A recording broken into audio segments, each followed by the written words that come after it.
Shalom Aleichem. Bapak Yahweh memberkati saudara sekalian. Pagi ini saya akan membawakan satu materi yang saya beri tema munculkan hal-hal yang tak terduga. Namun sebelumnya pagi ini saya akan perkenalkan kepada Bapak Ibu saudara sekalian, ada 4 jemaat yang baru pertama kali hadir dalam ibadah di Rison pagi hari ini. Nanti saya panggil namanya, bisa semuanya berdiri. Ibu Novaria, Ibu Filda, Bapak Nanda, dan Bapak Yosua Silaban dari Jakarta. Duduknya di mana? Ya, di belakang. Ya, puji Tuhan. Selamat datang. Senang sekali bisa bersama-sama dengan kami memuliakan Tuhan. Haleluya. Baik, Bapak Ibu Saudara, kita akan bersama-sama mempelajari tentang munculkan hal-hal yang tak terduga. Saya masih mau berbicara tentang salah satu bagian dari hukum the law of attraction. Karena saat ini untuk bisa menyelesaikan tantangan yang cukup berat yang dihadapi oleh orang-orang di luar sana adalah orang sedang kebingungan dengan situasi dan kondisi yang ada. Seolah-olah mereka tidak bisa memahami ini ada kekuatan apa, sehingga banyak orang mengatakan ekonominya berantakan, ada yang perusahaannya tiba-tiba guling dan sebagainya. Seolah-olah segala sesuatu sulit untuk diantisipasi. Namun apakah benar hal itu tidak bisa diantisipasi? Kalau kita melihat dari hukum sistemiknya Tuhan, maka tidak ada yang mustahil yang ada di atas muka bumi ini. Jadi ketika seseorang itu berhadapan dengan hal-hal yang sulit dipikir dengan nalar, pikiran manusia, jangan pakai nalar pikiran manusia, nggak akan mampu Bapak Ibu. Saya ambil contoh misalnya seperti Abraham saja. Abraham ingin punya anak, umurnya sudah tua, Sarah umurnya sudah 90 tahun, dipikir secara nalar, nggak mungkin bisa. Dan harus diterobos dengan pola yang tidak nalar. Amin. Nah, saya pagi ini akan memberikan satu materi yang di luar nalar manusia, yang tentunya juga tidak banyak orang melakukannya. Saya beberapa waktu yang lalu pernah menyampaikan kepada saudara sekalian bahwa semua benda apapun di atas muka bumi ini memiliki energi. Masih ingat Bapak Ibu? Semua benda yang ada di atas muka bumi ini punya energi, yang berarti ada kehidupan, yang berarti juga bisa bereaksi bila ada vibrasi yang menyentuhnya. Mungkin saudara masih ingat apa yang pernah saya ajarkan kepada saudara tentang eksperimen penyelidikan seorang profesor dari Jepang yang bernama Profesor Masaru Emoto. Ya, Profesor Masaru Emoto ini dia membuat sebuah penyelidikan bagaimana air ketika dikutukin, ternyata molekul air pada waktu dia dinginkan sampai minus sekian, saya sudah sampaikan kepada saudara, ternyata di situ ada reaksi yang luar biasa. Ketika air itu dikutukin, itu sepertinya membentuk sebuah gambar manusia yang sedang ketakutan, saudara-saudara. Demikian juga ketika air itu diberikan ucapan-ucapan berkat, maka ternyata air itu membentuk suatu heksagonal yang sangat indah. Jadi sekalipun air itu bukan benda yang bernyawa, tetapi dia memiliki getaran, dia memiliki energi, dan dia merespon setiap energi yang datang dari luar, termasuk manusia. Saya tidak akan menceritakan tentang penyelidikan Profesor Masaru Emoto, karena saya pernah menyampaikan, saudara bisa lihat kembali materinya, dengan penyelidikan teknologi modern. Nah sekarang saudara-saudara, saya akan tunjukkan secara kitab suci terlebih dahulu, supaya kita bisa yakin bahwa semua benda yang ada di atas muka bumi itu bisa merespon setiap ucapan kita. Karena kalau tidak punya dasar kitab suci, nanti orang mengatakan Pak Lukas ini khotbahnya dasarnya dari mana? Biasa kan kalau orang-orang Kristen pada umumnya kan begitu. Mana dasarnya, dalilnya mana gitu. Jadi saya perlu sampaikan ini supaya saudara paham terlebih dahulu, baru nanti kita praktekkan di dalam aplikasi kehidupan kita sehari-hari. Yang mau mempraktekkan, lihat hasilnya Bapak Ibu. Sangat dahsyat sekali. Tapi kalau saudara tidak mau mempraktekkan, anggap saja ini sebuah pengetahuan baru untuk saudara. Kalau saya menganjurkan, praktekkan. Ya, sama seperti kalau saudara nonton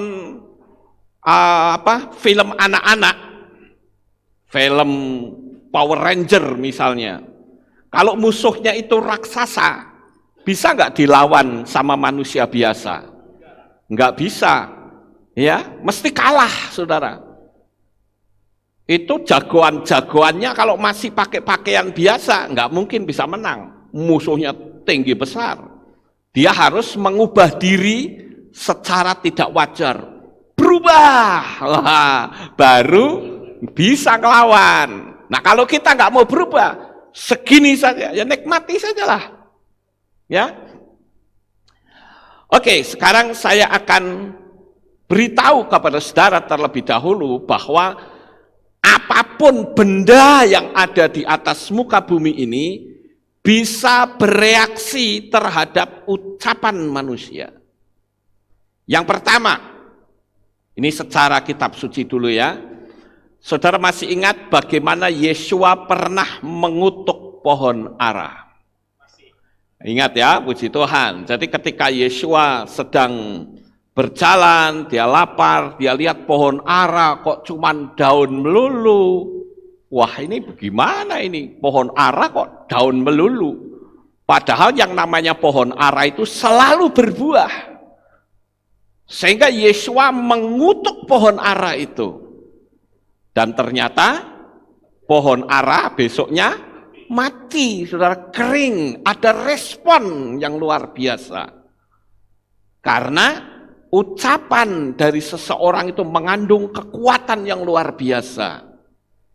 Saudara punya tanaman di rumah yang sudah mulai layu, ayo coba ucapkan kata-kata berkat untuk tanaman itu, pasti nanti tanamannya akan tumbuh subur, saudara.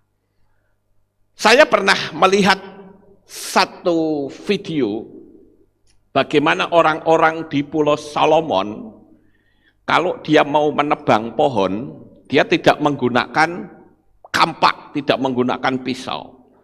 Tetapi dia akan bawa orang banyak, naik pohon itu, pohonnya dikutukin, saudara-saudara. Dan gak berapa lama pohon itu merespon, dan pohonnya mati. Roboh dengan sendirinya. Itulah kekuatan dari ucapan. Sekarang yang kedua, Yesua pernah mengatakan kepada semua murid-muridnya, dia katakan bahwa berkatalah kepada gunung ini, tercampaklah ke dalam laut, asal tidak bimbang hatinya namun percaya, maka hal itu akan terjadi. Nah ini sering dipelintir oleh kaum teolog dengan berkata, oh itu sebuah perumpamaan. Saya katakan, bisa jadi itu sebuah perumpamaan, tetapi bisa jadi itu menjadi sebuah fakta. Mosok sih gunung kok diajak ngomong, saudara-saudara? Saya pernah mendengar sebuah kisah, bagaimana seseorang, ini terjadi di Mesir, seseorang raja yang di istananya itu ketutup gunung, namanya Bukit Mukatam. Nah, di situ diceritakan bahwa bukit itu menghalangi kerajaan. Tetapi raja ini, dia mengintimidasi orang-orang Kristen yang ada di sana dengan berkata, coba ayat firman Tuhan katanya yang kamu percayai bisa memindahkan gunung. Ayo pindahkan gunung ini. Kalau kamu tidak bisa memindahkan gunung, seluruh orang-orang Kristen yang ada di Mesir dibantai habis. Mereka berdoa dan berpuasa. Mereka berdoa untuk bisa memindahkan gunung. Dan ternyata gunung itu betul-betul berpindah, saudara-saudara. Saya lupa berapa kilometer dari peristiwanya itu.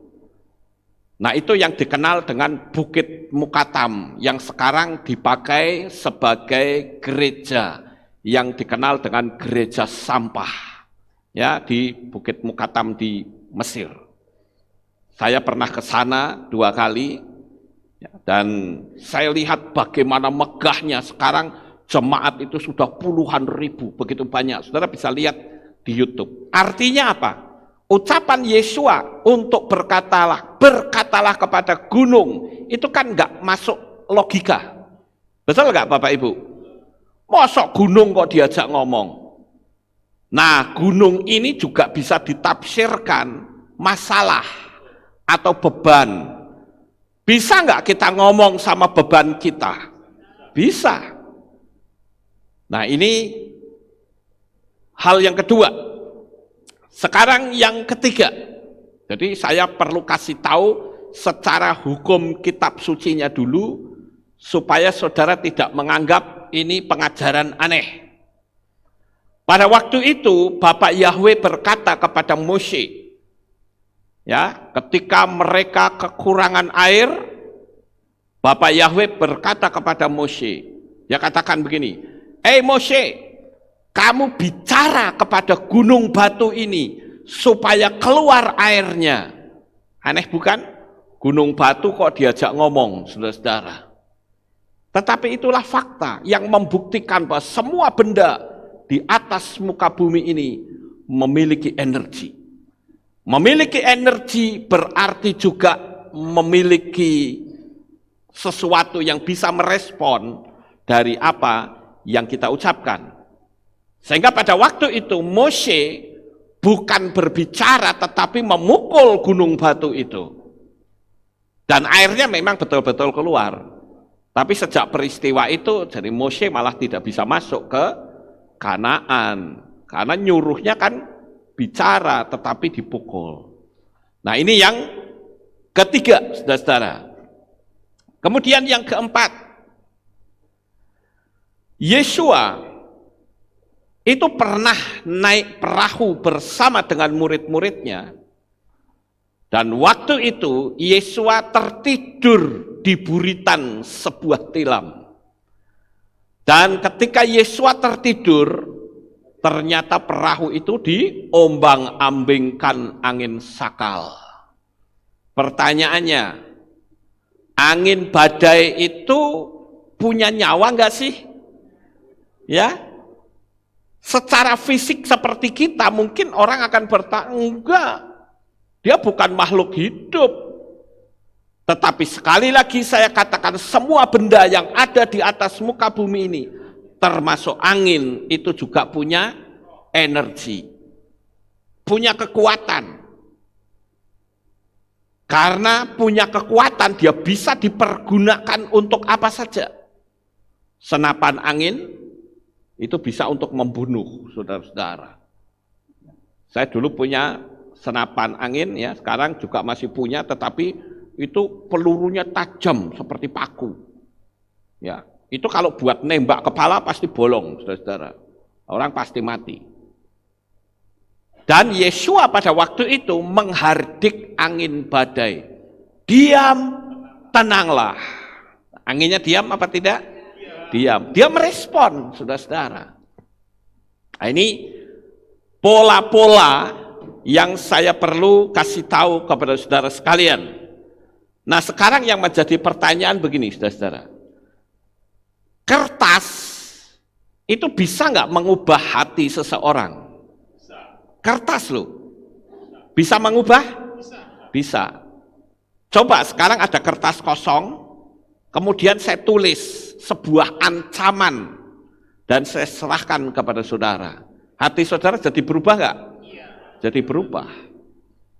Itu sudah membuktikan bahwa semua benda yang ada di atas muka bumi ini itu bisa mengubah sesuatu. Saya jadi ingat tentang peristiwa Raja Hizkia, saudara-saudara. Nah, saya akan ajak saudara untuk baca ayatnya terlebih dahulu supaya kita bisa mengerti bahwa konsep-konsep ini itu konsep yang berbicara tentang alam supranatural. Saya sangat suka sekali menyelidiki alam supranatural. Ya mungkin karena latar belakang saya dari situ. Jadi saya sangat suka dengan alam supranatural. Nah, sekarang saudara baca di dalam kitab Melehim Bet atau Dua Raja-Raja. Melehim Bet atau Dua Raja-Raja pasal 19 ayat 14 sampai 19. Nah, ini coba. Ini secara hukum profetik, hukum alam supranatural itu jelas nyata. Saya bacakan. Dan Hizkia menerima surat itu dari tangan para utusan itu, lalu membacanya dan pergi ke bait Yahwe. Dan Hizkia membentangkan surat itu di hadapan Yahwe. Kemudian Hizkia berdoa di hadapan Yahwe dan berkata, Ya Yahwe Elohim Israel, yang bertahta di atas para kerub, hanya Engkau sendirilah Elohim bagi semua kerajaan di bumi. Engkau menjadikan langit dan bumi. Ya Yahwe, sendengkanlah telingamu dan dengarlah. Ya Yahwe, bukalah matamu dan lihatlah.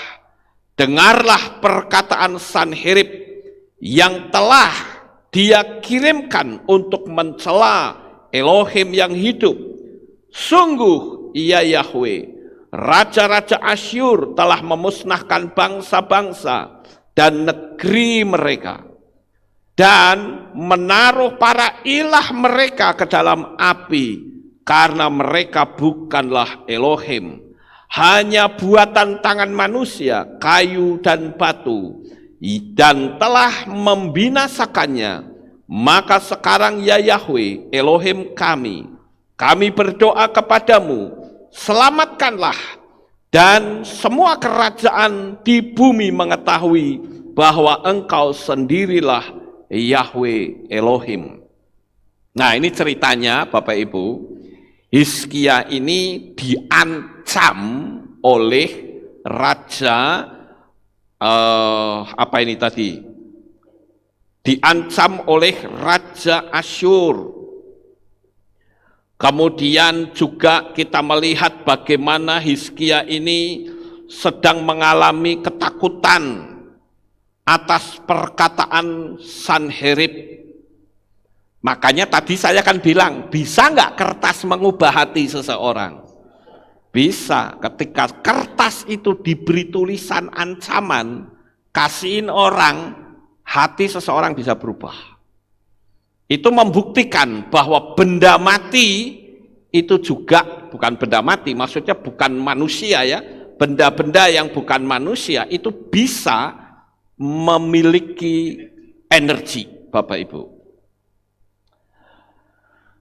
Kemudian yang keenam sekarang kita lihat tentang Elisa yang saat itu sedang sakit Dan dia berkata kepada Raja Yoas. Mari kita buka di dalam kitab Melechim Bet atau 2 Raja-Raja kembali. Melechim Bet pasal 13 ayat 14 sampai 19. Nah, saya akan bacakan. Dan Elisa telah sakit. Dengan penyakitnya ini dapat menyebabkan dia meninggal. Maka Yoas, Raja Israel, datang kepadanya dan menangis di hadapannya serta berkata, Bapakku, Bapakku, kereta perang Israel dan orang-orangnya yang berkuda. Dan Elisa berkata kepadanya, ambillah busur dan anak-anak panah. Dan dia mengambil busur dan anak-anak panah untuk dirinya. Dan dia berkata kepada Raja Israel, tariklah busur itu. Lalu ia menariknya. Dan Elisa menaruh tangannya di atas tangan raja, serta berkata, bukalah jendela yang di sebelah timur. Dan dia membukanya. Elisa berkata, panahlah. Lalu ia memanahnya. Kemudian Elisa berkata, itulah anak panah pembebasan Yahweh. Anak panah pembebasan dari Aram. Karena engkau akan mengalahkan orang-orang Aram di Afek sampai habis. Sesudah itu ia berkata, ambillah anak-anak panah itu. Lalu ia mengambilnya. Lalu Elisa berkata kepada Raja Israel, pukulkanlah itu ke tanah. Lalu ia memukulkannya 3 kali, kemudian berhenti. Tetapi abdi Elohim itu marah kepadanya, serta berkata, dengan memukul 5 atau 6 kali, maka engkau akan mengalahkan Aram sampai habis. Tetapi sekarang engkau hanya akan memukul Aram hanya 3 kali. Nah, ini kisah profetik Bapak Ibu. Di sini sangat jelas sekali kisah tentang Raja Yoas, ya, yang saat itu merasa ketakutan dengan adanya musuh. Dia mengadu kepada Elisa. Kemudian Elisa berkata, ayo coba buka jendela, ambil panah. Disuruh manah, saudara-saudara. Apakah Raja Aram ada di situ? Halo? Tidak. Saudara masih bisa ikutin saya? Disuruh memanah. Nggak ada rajanya di situ. Lalu apa maksud Elisa, saudara? Kan secara hukum fisik kan aneh gitu loh. Kalau dipikir Elisa itu maunya apa? Ya toh? Tetapi faktanya ketika Yoas memanah, langsung Elisa berkata apa? Panahlah. Lalu memanahnya, kemudian Elisa berkata, itulah anak panah pembebasan Yahweh. Cuma hanya memanah saja. Tetapi alam supranatural merespon atas ucapan dari Elisa bahwa memanah itu adalah panah pembebasan. Paham Bapak Ibu? Lalu lebih lanjut, Elisa berkata, sekarang anak panah yang ada pada kamu, ambil, lalu pukulkan itu ke tanah. Aneh bukan? Apa urusannya dengan peperangan dengan anak panah yang dipukul ke tanah? Dipikir secara logika itu tidak masuk akal. Dia ambil anak panah, pukul ke tanah, dipukul, brak, brak, brak, selesai. Elisa gelisah, aduh kenapa kamu mukul cuma 3 kali, dia bilang ya. Seharusnya kamu mukul 5 atau 6 kali, sehingga musuhmu akan mati habis, kalah. Aneh bukan peristiwa ini, saudara-saudara? Inilah hukum profetik. Dan itu tertulis dalam kitab suci kita. Nah, sekarang yang jadi pertanyaan, Apa yang tertulis di dalam kitab suci kita ini bisa kita kembangkan nggak kira-kira? Sangat bisa banget, saudara-saudara. Itu memberikan dampak di alam supranatural. Maka saya ingin ajarkan kepada saudara sebuah sikap yang tidak wajar. Karena kondisi dunia tidak wajar, ya kita lakukan hal yang tidak wajar.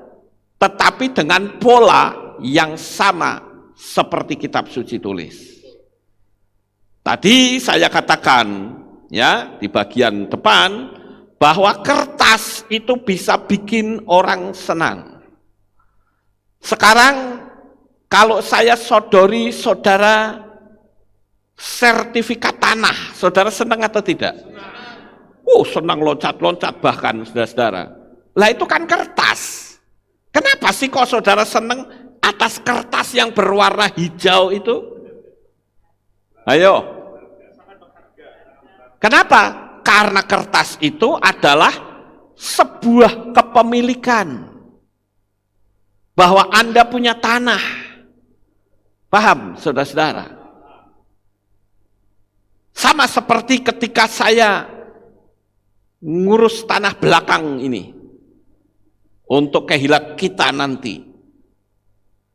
Begitu kita urus, ada banyak nama yang tertulis di dalam sertifikat itu, dicoret, dan di situ tertulis Lukas Sutrisno. Secara logika itu sampai nggak masuk akal, saudara-saudara. Saya pandangin sertifikat itu, saya bilang, Tuhan, Engkau dahsyat.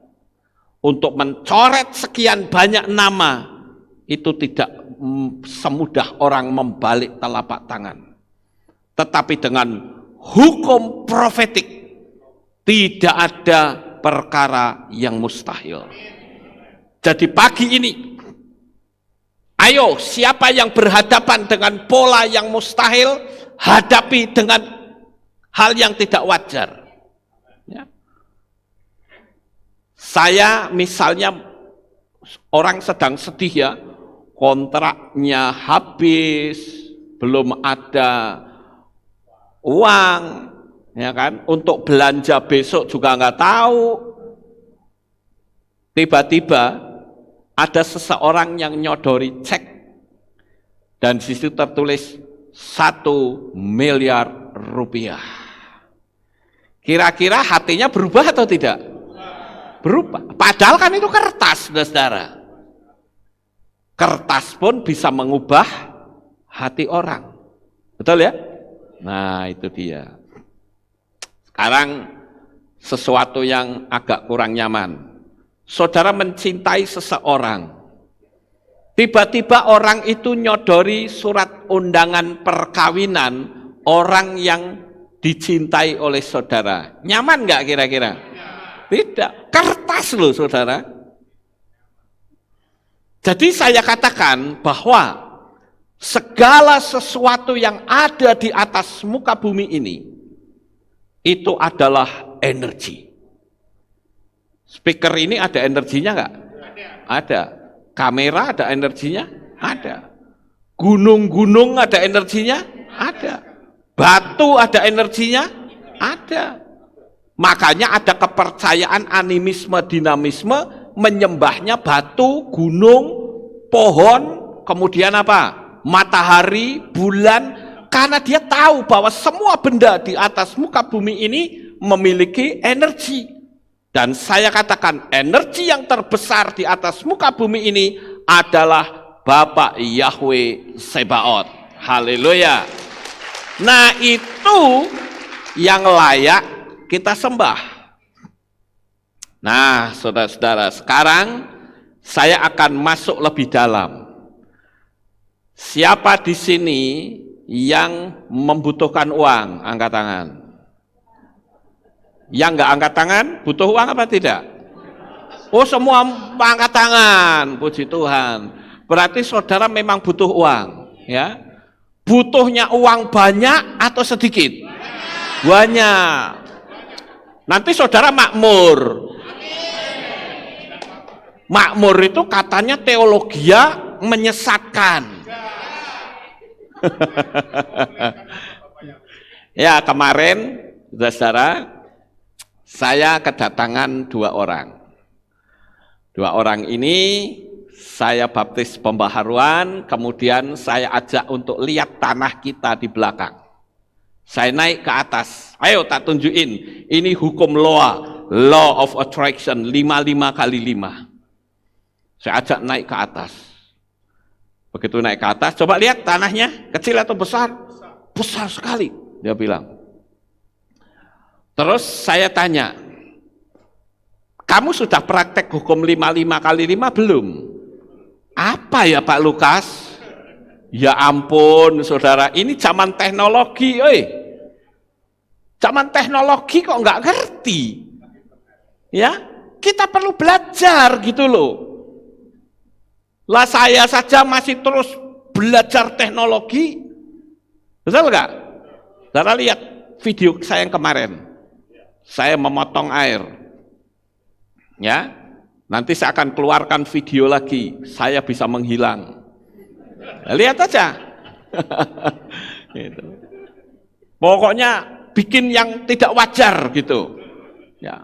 Jangan sampai orang bilang pendeta ora iso apa-apa. Saya bilang tidak untuk Lukas. Ya.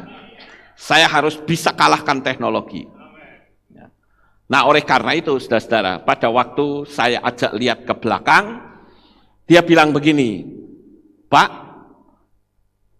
saya dikasih tahu oleh pendeta, katanya teologi kemakmuran itu menyesatkan. Oh gitu ya, berarti saya sesat ya nek gitu ya. Apa gini aja po?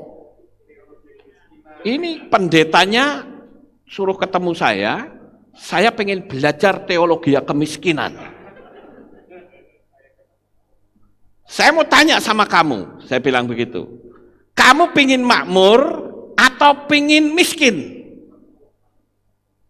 Dia bilang ya makmur. Lah kok pendeta nih ngomong teologi kemakmuran itu sesat.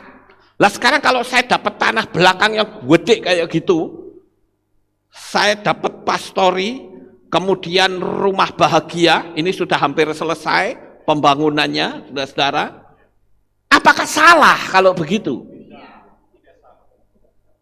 Apakah saya harus miskin supaya kelihatan rohani, bawa batok ke sana kemari minta-minta? Sorry saja, saudara-saudara. Tahu batok enggak? Tak kira Magelang enggak tahu. Batok itu tempurung kelapa, minta-minta sana. Rohani itu orang enggak mikir duit katanya. Loh sekarang pendeta pakai begini saja. Ini kan butuh duit. Saudara kesini butuh duit enggak? Saudara kesini naik mobil beli bensin, apa bisa dibayar dengan iman? Enggak bisa, bayarnya pakai duit, saudara-saudara. Jadi jangan alergi kalau sudah bicara duit. Lawang saudara masih butuh duit kok. Ini saya paling bededek kalau delok ke pendeta tuh ngomong sok rohani. Wah, nek teologi, nek makmur itu salah. Ya wes, miskin lah. Jadi kalau ada apa-apa, minta sumbangan ke sana kemari. Orang bilang, di mana kehebatan Tuhanmu? Amin. Kalau saya nih, saya ingin hidup di dunia kaya raya, mati masuk surga. Amin. Haleluya. Yang tidak setuju, tidak usah tepuk tangan. Ya, yang setuju ayo tepuk tangan. Haleluya. Iya toh. Sekarang siapa yang mau hidup miskin? Ada orang yang bilang ini, kekayaan tidak bisa membuat orang bahagia. Siapa bilang? Ayo. Orang yang miskin lebih tidak bahagia lagi. Iya toh? Kekayaan tidak bisa membeli kesehatan. Siapa bilang? Anek sakit, ayo, mau ke dokter, bayar pakai iman? Enggak bisa, pakai duit, saudara-saudara. Jadi kadang orang itu memotong-motong, sebuah ungkapan yang nampaknya itu hebat ya, padahal kualik kabeh, saudara. Kenapa banyak orang yang pikirannya itu tidak pernah bisa maju? Saya banyak sekali menegur pendeta-pendeta waktu saya bilang, kamu sudah lihat hukum 55? Belum. Coba lihat di YouTube. YouTube itu apa ya Pak? Oh ya ampun, YouTube itu apa? Saudara-saudara, kan parah itu kalau kayak gitu. Ini zaman teknologi. Kalau kita tidak menguasai teknologi, repot kita. Jadi, saudara-saudara, saya katakan bahwa uang itu bisa bikin orang senang. Kenapa sih kok kita perlu bersyukur kalau kita memiliki uang? Ini pemahaman saya loh. Terserah saudara percaya boleh, enggak juga enggak apa-apa. Pemahaman saya. Dengan kita bersyukur uang yang kita dapatkan, itu kita akan memperpanjang masa kadaluarsa. Saudara masih ingat materi saya tentang yang judulnya kadaluarsa? Semua yang ada di dunia ini punya kadaluarsa. Obat ada kadaluarsanya enggak? Ada. Makanan ringan ada kadaluarsanya? Ada. Begitu juga kekayaan saudara, ada kadaluarsanya. Itu membuktikan bahwa dunia ini tidak ada yang kekal. Tetapi bukan berarti kadaluarsa itu deadlock. Tidak, dia bisa diperpanjang. Yaitu dengan cara bersyukur. Kenapa kita perlu bersyukur juga? Karena bersyukur itu menetralisir energi uang, Bapak Ibu. Sekali lagi, uang itu energi. Buktinya apa? Orang di seluruh dunia ini cari uang. Amin. Berusaha untuk mendapatkan uang. Tapi saya sudah menerangkan dalam materi saya waktu yang lalu. Jangan menggunakan kata, aku mencari uang. Tetapi aku mengambil uang. Ini konsep ini tidak boleh saudara lupa ya. Karena kalau mencari uang, saudara bisa mendapat, bisa tidak. Tapi kalau mengambil, pasti dapat. Gitu. Saudara bisa lihat kembali, ingat kembali materi saya yang sudah pernah saya sampaikan. Jadi uang adalah energi. Berarti ada uang panas. Ya, uang panas, saudara tahu? Bukan duitnya panas, bukan. Tapi ini uang panas. Karena mungkin orang diancam misalnya, suruh keluarin duit. Saudara keluar duit, tapi uang yang saudara keluarkan, itu tidak dikeluarkan dengan kerelaan. Dikeluarkan dengan rasa dendam. Itu transfer nggak energinya ke dalam uang? Bisa transfer, saudara-saudara. Ada yang namanya uang duka, uang sedih, ya, itu juga bisa transfer loh. Itu sebabnya kenapa kalau kita punya uang kita perlu mensyukuri supaya energi di uang itu menjadi netral. Sekali lagi saya bicara ini bukan bicara fisik, tetapi bicara alam supranatural. Kemudian kita bisa melihat ada orang yang ditipu. Orang itu jengkel. Energi kejengkelan orang itu masuk ke dalam uang tersebut. Dan uang yang kita terima itu energinya macam-macam, saudara-saudara.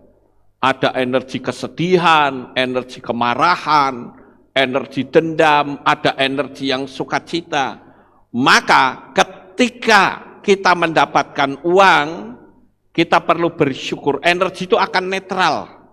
Dan uang itu akan betah tinggal bersama kita. Buktikan kata-kata saya. Ya, nanti saya tunjukkan beberapa trik yang harus saudara lakukan. Kalau saudara yang tidak setuju, dengarkan saja. Dan nikmatilah kemiskinanmu sampai selamanya. Ya. Nah, saya perlu kasih tahu bahwa saudara itu adalah tuan dari uang. Jadi, uang yang masuk kepada saudara itu akan menjadi jinak karena merasakan tuan yang baru itu orangnya baik. Paham nggak Bapak Ibu? Sama seperti yang diceritakan oleh Profesor Masaru Emoto dari Jepang. Kenapa nasi yang ditaruh di tempat yang berbeda, satunya dikutukin, satunya diberikan kata-kata yang baik, kenapa yang dikutukin kok cepat membusuk? Sekali lagi, nasi itu juga ada energi, sehingga dia bisa menangkap energi yang datang dari luar. Sama seperti kita semua manusia itu energi, saudara-saudara. Sehingga kalau ada sesuatu yang datang dari luar yang bersifat buruk, energi itu akan mengena kita. Kita bisa sedih, kita bisa susah, kita bisa takut, kita bisa gelisah. Itu energi. Kenapa begitu banyak orang-orang yang ngerti nama Bapak Yahweh tidak berani untuk memanggil? Itu energi, saudara. Wah, nanti dipanggil jemaat yang Melayu, wah piye? Jadi banyak sekali faktornya. Kemudian, saudara-saudara, saya ingin kita belajar dengan cara begini. Kalau saudara mau membelanjakan uang, ya, saudara mau belanjakan uang, saudara punya target dulu. Saya mau belanja berapa? Coba saudara waktu di rumah buka uangnya, kemudian saudara katakan begini, hai uang, aku berterima kasih kamu sudah ada tinggal bersama aku. Sebentar lagi aku akan lepaskan kamu untuk aku belanjakan. Sehingga dengan uang yang aku lepaskan, kita kan punya benefit, punya manfaat bukan? Dari uang itu, saya ucapkan terima kasih. Tolong ajak teman-temanmu ya, aku seorang tuan yang baik. Silahkan, terus saudara belanjakan. Saya katakan praktekkan dan lihat hasilnya saja. Si tidak peduli saudara mau dianggap gila kayak masa bodoh. Kalau saya bilang orang mau ngatain, oh Pak Lukas gila, nggak apa-apa, yang penting kaya raya. Amin. Jadi katakan kepada uang, suruh bawa teman-temannya. Karena secara energi alam semesta, uang akan berbicara kepada teman-temannya dan akan mencari kita nanti, saudara-saudara. Itu sesuatu yang aneh memang, tetapi itu fakta. Dan saya sering praktekkan itu. Banyak hal yang unik-unik yang saya dapatkan. Kenapa saya dari dulu, saya tidak pernah meminta uang kepada jemaat. Makanya saya berani kaor-kaor di mimbar ini. Ayo, siapa jemaat yang pernah tak mintain duit untuk hidup saya? Enggak ada, saudara-saudara. Kecuali kalau saya parkir, saya enggak bawa uang kecil, maklum orang kaya, saudara-saudara. Saya bilang, tolong dibayarin dulu nanti tak ganti. Paling cuman begitu. Tapi saya tidak pernah mau minta. Dan tidak mau utang beret sampai ya rentenir diutangi, pinjaman online diutangi. Saya nggak mau seperti itu. Karena saya punya keyakinan, Bapak Yahweh itu maha kuasa dan dia sanggup untuk memelihara hidup saya. Karena saya yakin itu, saudara-saudara. Tahun 2000 pada saat saya memanggil nama besar Bapak Yahweh yang maha kudus. Orang sudah berkata, lihat kita tonton Pak Lukas, miskin dia. Tapi buktinya Tuhan masih kasih kehidupan sampai hari ini. Amin. Jadi kita sebagai anak-anak Bapak Yahweh mesti ngerti bahwa kita punya sesuatu yang dahsyat. Dia tidak lain adalah sang pencipta alam jagat raya ini. Nah, saudara yang terkasih, Pernah ingat nggak pengajaran saya yang beberapa waktu yang lalu pernah saya katakan, kalau saudara jualan, coba saudara tumpang tangan sama barang-barang saudara, lalu saudara bilang, hei barang-barang, keluar kamu ya, jadi uang, keluar jadi duit semua, ya, berubah jadi duit. Saudara masih ingat? Itu orang di pasar saja, itu praktek loh, saudara-saudara. Dia nggak ngerti hukum kita. Hukum sistemik mereka ngerti, nggak tahu dia tiru-tiru siapa. Tapi kalau mereka jualan pagi-pagi belum laku, begitu ada pembeli pertama, duit diterima, terus duitnya digeblek-geblekkan di dagangannya. Laris manis Tanjung Kimpul, barangnya habis, duitnya ngumpul, digeblek-geblek begitu, saudara-saudara. Ingat gak itu? Orang-orang di pasar ngerti loh. Itu energi loh, tidak main-main loh. Ya, kenapa kadangkala kita nggak paham akan hukum alam semesta? Karena tidak diajarkan. Padahal di kitab suci jelas ada. Yesua berbicara pada angin badai, ya, yang tadi sudah saya sampaikan.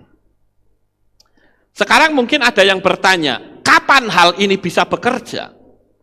Pasti setiap orang memiliki waktu yang berbeda-beda.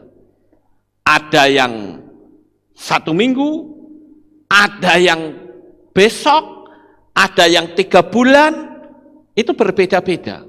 Tetapi yang jelas yang kita lakukan ini akan membawa suatu dampak yang sangat luar biasa. Makanya coba nanti sampai di rumah buka dompet saudara. Saya juga pernah mengajarkan, bukan? Naruh duit itu jangan diacak-acak.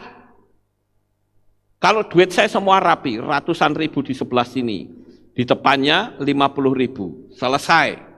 Untuk di bawah 50.000 tidak boleh dicampur. Ini dompet kaya. Saya bikin dompet miskin, artinya dompet yang isinya sedikit. 20.000 ke bawah itu ada dompet khusus, nggak boleh dicampur.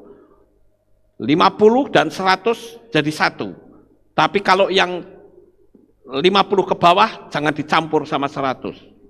Itu pun harus dirapikan, kepala sama kepala semua. Coba saudara lihat orang-orang di bank. Iya kan? Mereka nggak acak-acakan naruhnya uang, nggak acak-acakan, diatur. Oh ini kepala, semua kepala di sini. Saya nggak tahu mereka diajari siapa, tapi itu sebuah energi, saudara. Rapi di situ. Jadi coba kita perlu doa khusus untuk berterima kasih. Ketika saudara dapat uang, perlu nggak saudara ucapkan terima kasih? Terima kasih Tuhan, saya dapat uang. Terima kasih ya Tuhan. Angkat uang itu kepada Tuhan. Bapak Yahweh senang nggak kira-kira? Senang. Saudara punya ATM. Saudara perlu angkat, Tuhan terima kasih, Engkau memberi aku ATM, dan aku percaya isinya akan terus bertambah, terus bertambah. Kalau saudara punya warung, punya toko, perlu bersyukur nggak? Perlu. Saat saudara mau buka toko, coba pegang grendel. Ini mama saya pernah mempraktekkan, jadi saya dulu coba, oh iya bener juga ya. Waktu mau buka toko dia pegang grendel, dia bilang, Tuhan terima kasih.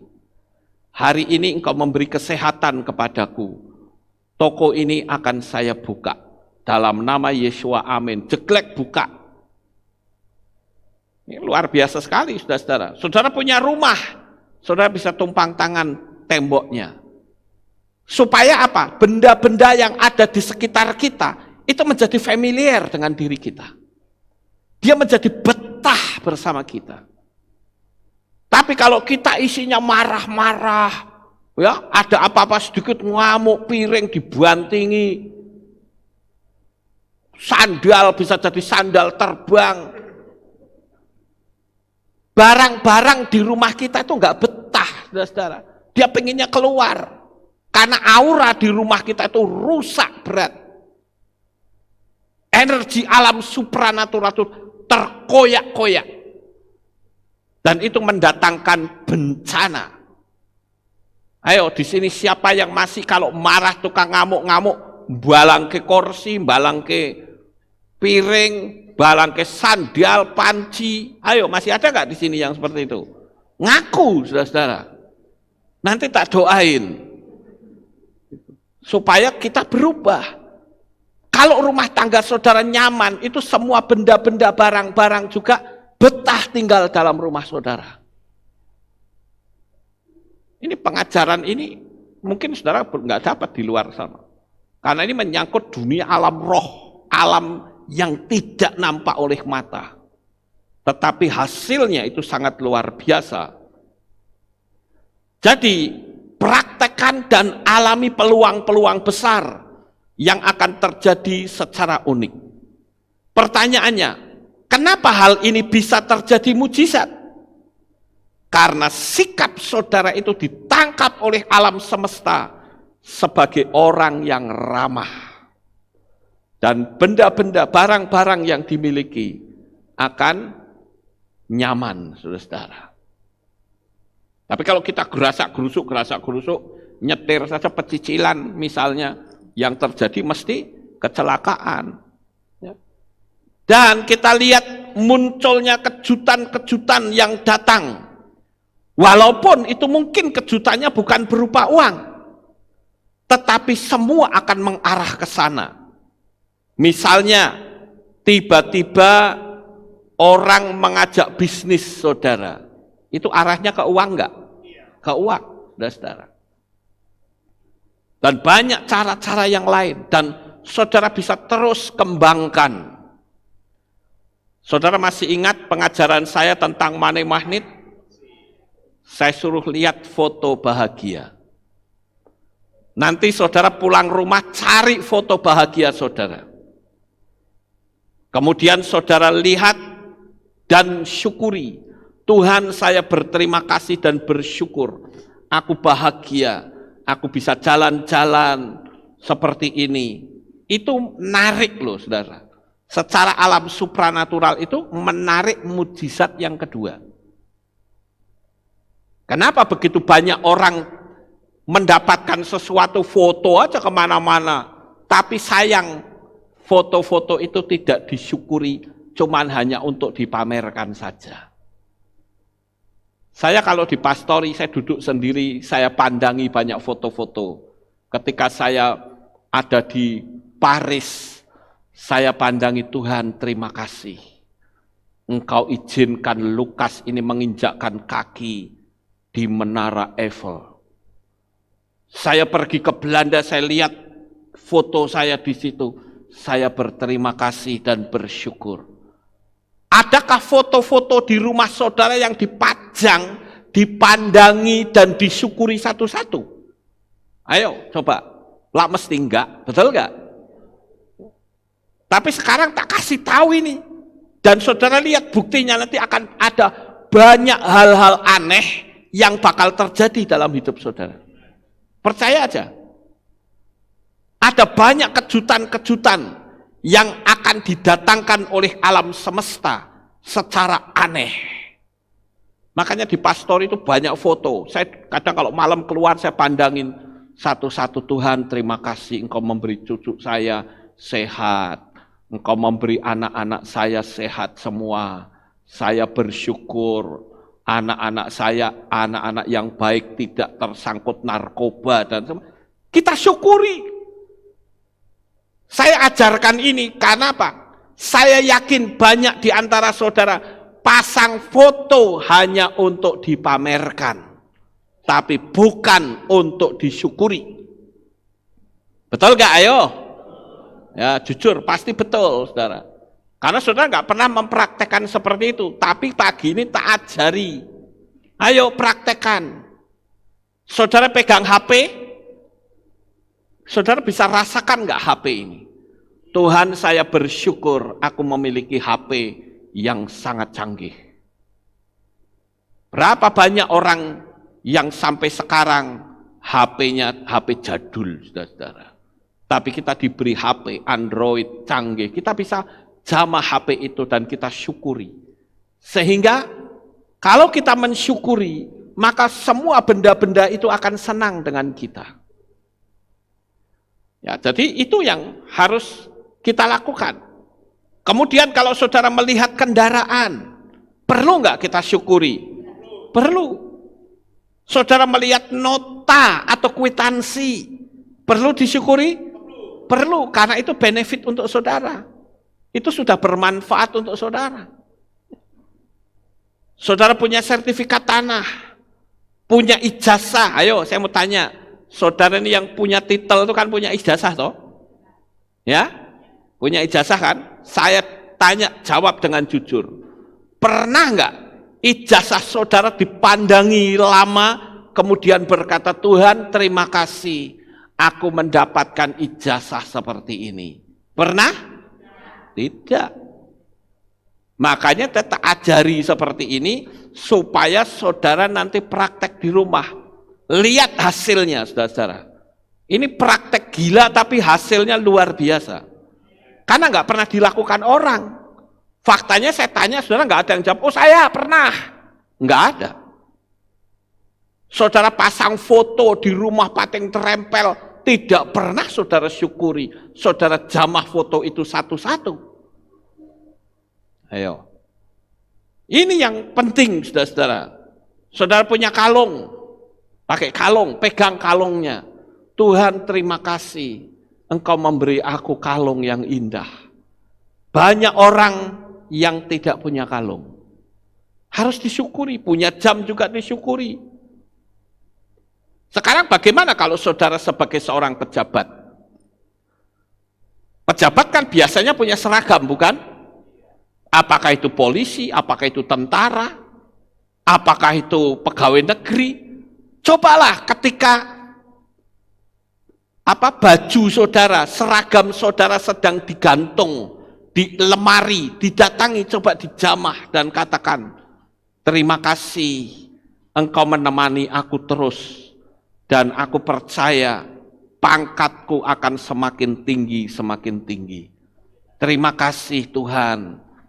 Baju ini adalah simbol dari integritas hidup saya. Saudara syukuri. Ayo, kan mesti nggak lakukan itu. Ya. Jadi kita harus melakukan sesuatu yang berbeda, tetapi sesuai dengan kitab suci. Untuk apa? Untuk mengalahkan kondisi dunia yang sekarang bikin orang ketakutan. Saudara lakukan ini saja, lihat dah. Saya nggak perlu banyak cerita, lihat saja hasilnya nanti. Kalau dunia bikin orang takut, ayo kita bikin dunia takut dengan profetik kita. Yang tidak dilakukan oleh orang-orang pada umumnya. Jangan cuman bengong, kebingungan. Apalagi yang nggak suka, cuma menyesat-nyesatkan orang. Toh orang yang seperti itu tidak ada mujizatnya apa-apa. Kecuali orang-orang yang seperti itu menjadi terkenal. Terkenal apa? Mulutnya yang senang nyinyir, saudara-saudara. Sekali lagi, bersyukur juga berarti memperpanjang kadaluarsa berkat yang saudara miliki. Munculkan hal-hal yang tidak terduga-duga. Praktekkan dan ayo, ini tantangan nih buat saudara, termasuk Bapak Ibu yang ada di rumah. Ayo, ini saya ketantang saudara. Beranikah saudara berkata, aku akan bayar pengajaran ini dengan kesaksian yang dahsyat yang akan aku berikan. Sehingga alam semesta, Bapak Yahweh yang memiliki sistemiknya akan senang. Saya ambil contoh gampang lah.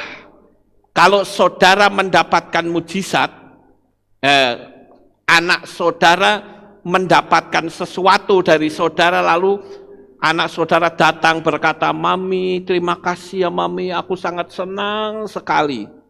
Saudara sebagai orang tua suka nggak? Itu manusia loh, suka. Bagaimana perasaan saudara ketika sudah membelikan mobil misalkan, tetapi anak saudara, makasih ya Mam, saya mau jalan-jalan. Orang tua kurang ajar ini, Gimana sih? Harusnya kan terima kasih, aku bersyukur, orang tua akan senang, saudara-saudara. Begitu juga Tuhan. Kalau kita berterima kasih, kita bersyukur, kita nikmati kasih-Nya Tuhan, Dia akan memberkati dengan berlimpah-limpah.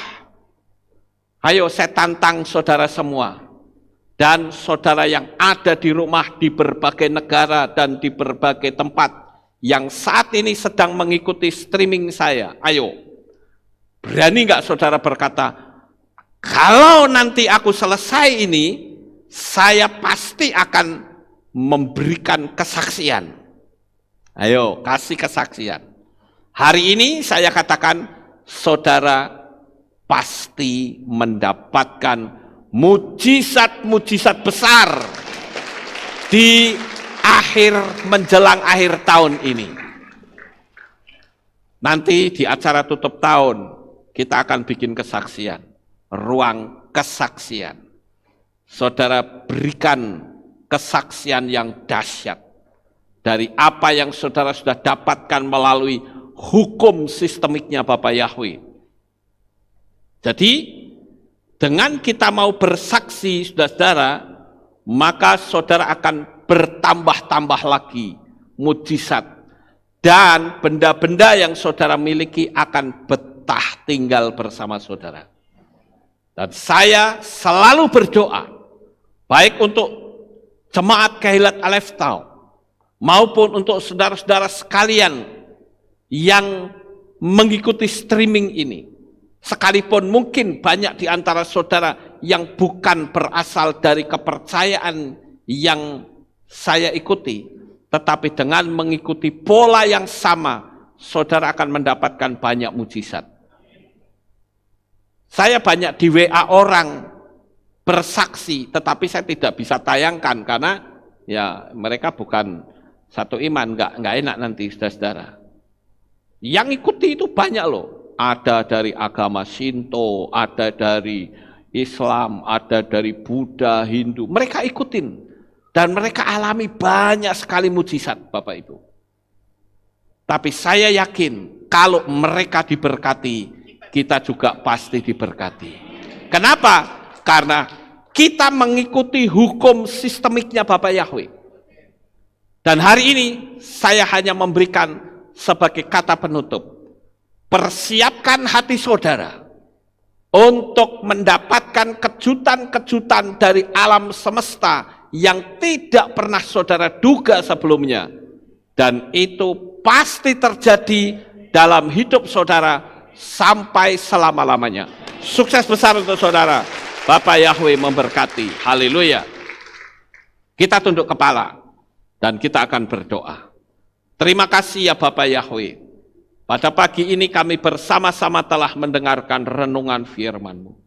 Biarlah apa yang kami sama-sama renungkan, kami mempraktekkan hukum sistemiknya Bapak Yahweh yang telah Engkau ciptakan di alam semesta ini.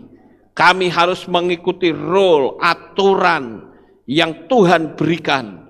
Biarlah Bapak Yahweh senantiasa memberkati umat-umat-Mu dengan segala kelimpahannya. Terima kasih ya Tuhan, meteraikan apa yang telah kami sampaikan kepada seluruh umat-umat-Mu. Di dalam nama Adonai Yeshua HaMashiach, Juru Selamat kami yang ajaib dan maha kuasa, kami sudah berdoa dan mengucap syukur. Semua yang percaya berkata, amin. Haleluya. Kita akan dengar pengumuman. Ada pengumuman ya? Ada, oke, kita dengar pengumuman, saudara.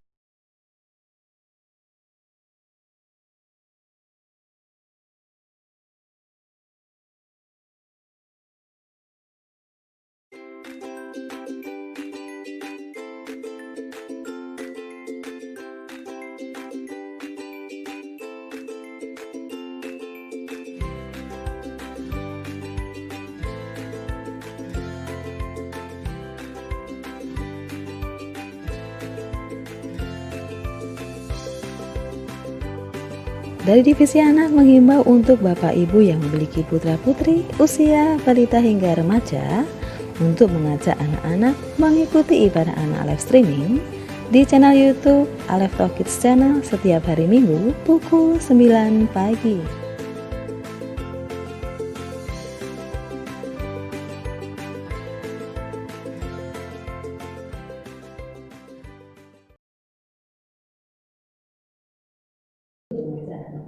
Mengikuti ibadah anak di channel YouTube.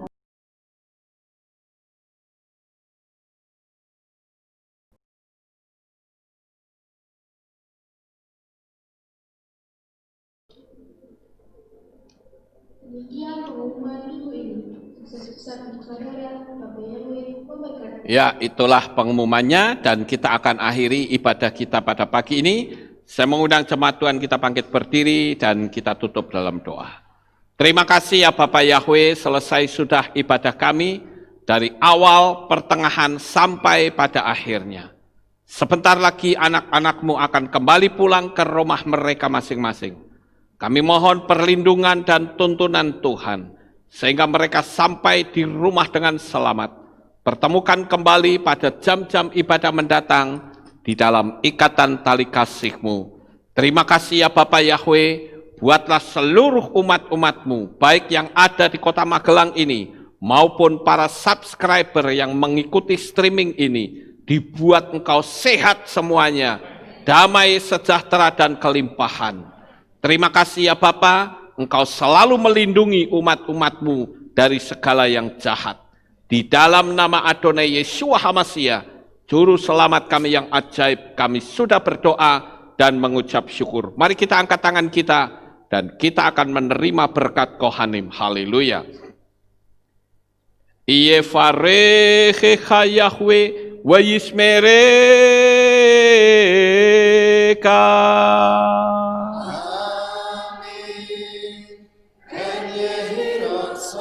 Yair Yahweh panau eleka wihuneka.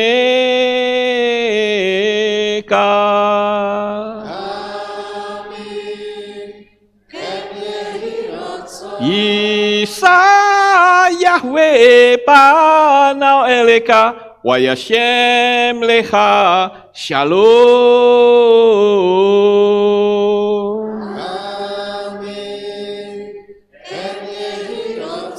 Baruk atabair ufaruk atabasaleh. Engkau akan diberkati di kota dan kau akan diberkati di ladang. Amin. Baruk peripit necha ufriat matka ufri fahem teka syekar ala peka wa esterot soneka. Diberkatilah buah kandunganmu, diberkati hasil bumimu, diberkati hasil ternakmu, anak-anak lembumu dan anak-anak dombamu. Amin. Baruk tan akau misyarteka, diberkatilah bakulmu dan tempat adonanmu. Amin. Baruk ata boboy kau, faruk ata betseteha, dan kau akan diberkati pada waktu kau masuk, dan engkau akan diberkati pada waktu kau keluar. Amin. Baruk ata Yahweh Elohenu melek haolam, beshem Yeshua HaMashiach Ruach HaKodes kile olam faed. Kami sudah berdoa dan mengucap syukur. Haleluya.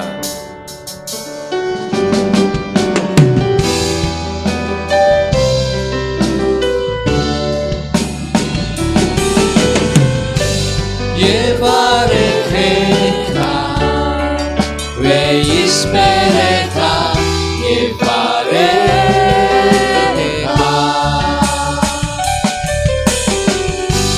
Yair Yahweh pandau elecha vikuneka.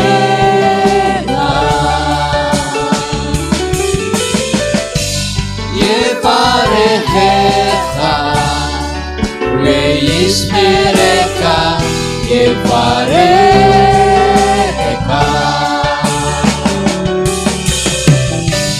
Isa Yahweh pandau elecha vikuneka.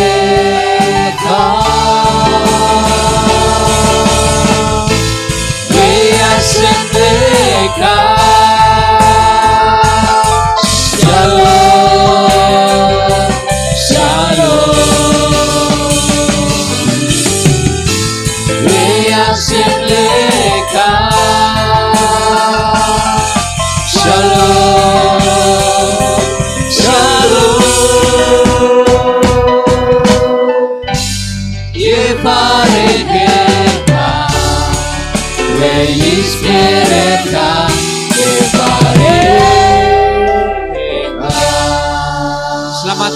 Bapak Yahweh memberkati. Ya, sesuai protokol ya.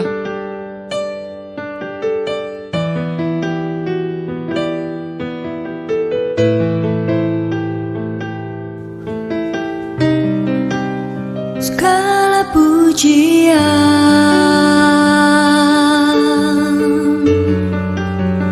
hanya untuk-Mu Tuhan, segala kehormatan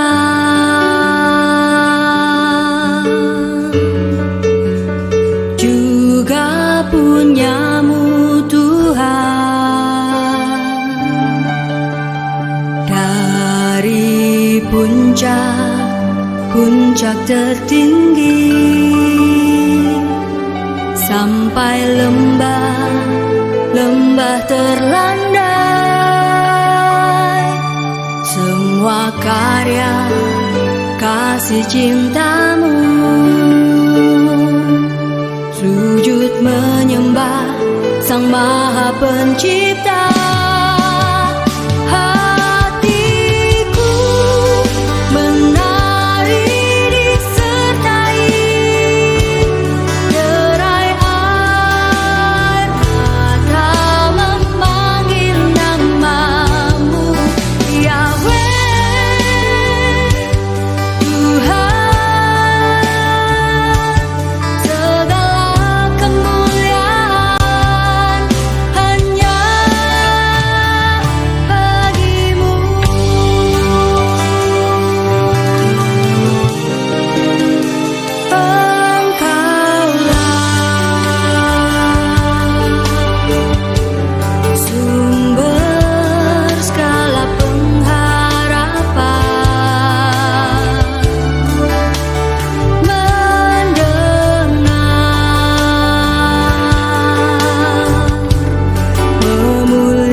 Menjadi bahagia agar semua diberkatinya, sebab kita kesayangan